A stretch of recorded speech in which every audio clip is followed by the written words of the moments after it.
typically mild la po ininhiya na sakit but very contagious.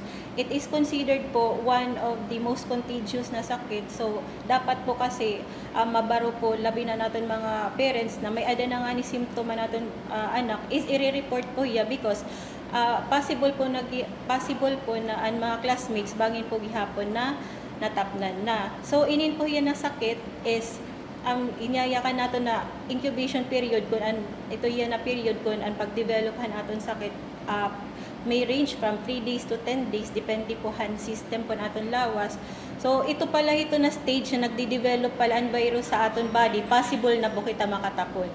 Bisan waray ka pa po gumawasan yung fever, waray ka pa nag-rashes, pero nagde-develop na po hiyan ang virus sa aton lawas, pwede ka na po ito niya makatapon.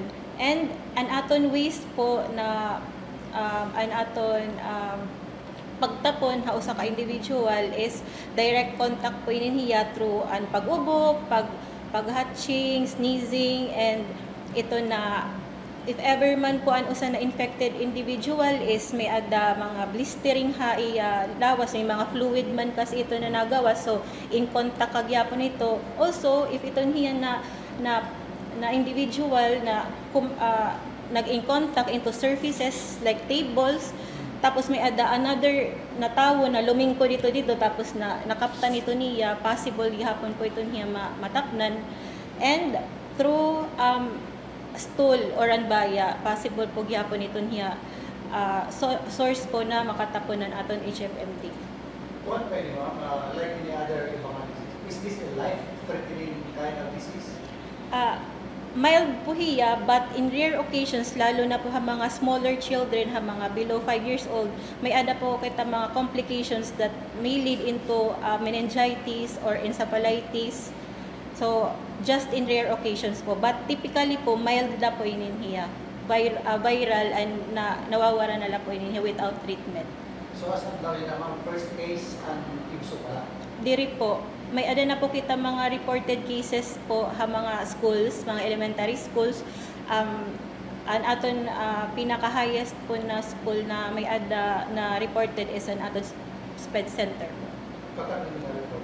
From June to August po hiya. So, in combination with the city and the district government, anong initiative yan in all other schools na rin masyadang itong mga pilingang classes? Yes po. May damo na po amon na himon na mga initiatives like gimpatawag na po namon ang mga barangay health workers and also ang mga clinic teachers and aton mga school nurses sa DepEd para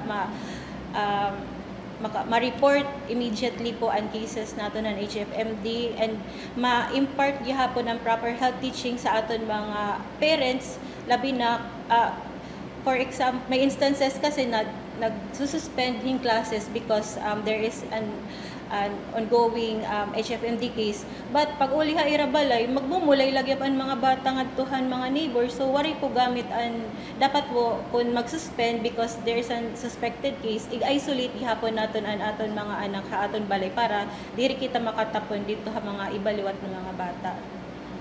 Thank you.